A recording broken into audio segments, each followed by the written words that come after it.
എൻ്റെ ഒരു വടിയുണ്ട്. ആ വടിയുടെ ഇതനുസരിച്ച് ഞാൻ പോകുന്നത്. ഈ സൈഡ് 3 പട്ടികയിൽ ഒടിഞ്ഞ് ആ ഓടെല്ലാം തറയെ വീണും. ഭയങ്കര മഴയായിരുന്നു.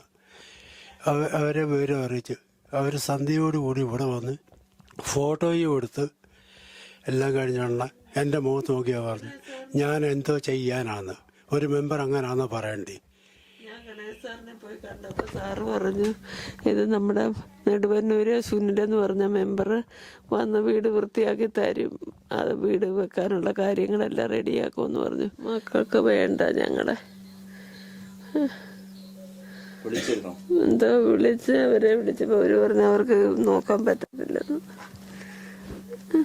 നോക്കാൻ കഴിവില്ല, ഞങ്ങളെ കൊണ്ട് പറ്റത്തില്ല എന്ന് പറഞ്ഞു. മകനും മകളും ഉപേക്ഷിച്ചു പോയതോടെ വാർദ്ധക്യത്തിലെ ശിഷ്ടജീവിതം വിധിയോട് മല്ലടിച്ചു തീർക്കുന്ന ഇവരുടെ നരക ജീവിതവും നമ്മൾ കാണാതെ പോകരുത്. പത്തനാപുരം തലവൂർ ഗ്രാമപഞ്ചായത്തിലെ പിടവൂർ 8-ാം വാർഡിലേക്കൊന്ന് തിരിഞ്ഞു നോക്കിയാൽ കാണാം അനുഭവനിൽ സുരേഷ് കുമാറിന്റെയും രത്നമ്മയുടെയും ഇന്നത്തെ ദയനീയാവസ്ഥ. ഏതു സമയവും നിലംപൊത്താറായ വീട്ടിൽ കാഴ്ചശക്തി പൂർണ്ണമായും നഷ്ടപ്പെട്ട സുരേഷ് കുമാറിന്റെ തണലിൽ ഓരോ രാവും പകലും തള്ളി നീക്കുകയാണ് രത്നമ്മയും. നമ്മുടെ ബ്ലോക്കിൽ പകൽ വീടുണ്ട്, വയസ്സിൽ ചെന്നവർക്ക് ആഹാരം കൊടുക്കും. അവിടെ പോയി ചേട്ടൻ പോയി ചോറെടുത്തോണ്ട് വരും. ഇവിടെ നീ 3-4 കിലോമീറ്റർ നടന്നു പോകണം.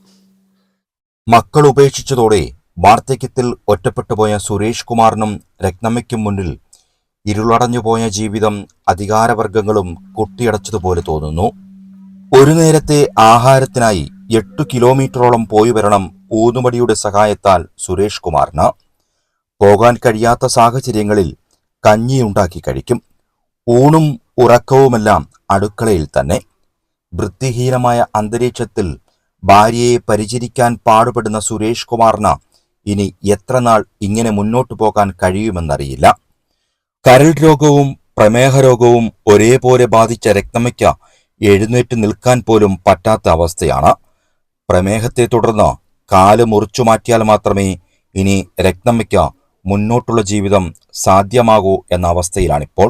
മന്ത്രി ഗണേഷ് കുമാർ 2 വർഷം മുമ്പ് വീട് ശരിയാക്കി തരാമെന്ന ഇവർക്ക് വാക്കു തന്നിരുന്നതായി രത്നമ്മയും പറയുന്നു.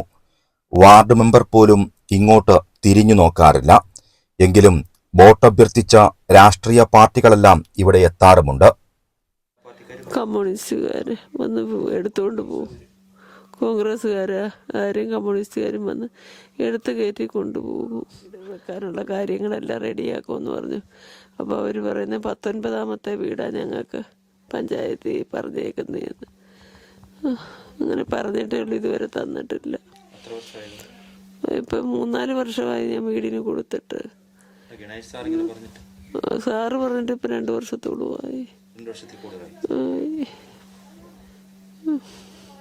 ഇവരുടെ ജീവന് പുല്ലുവില കൽപ്പിക്കുന്ന പൊതുസമൂഹവും അധികാര കേന്ദ്രങ്ങളും ഇവരുടെ വോട്ടിന് വലിയ വില നൽകാറുണ്ട്.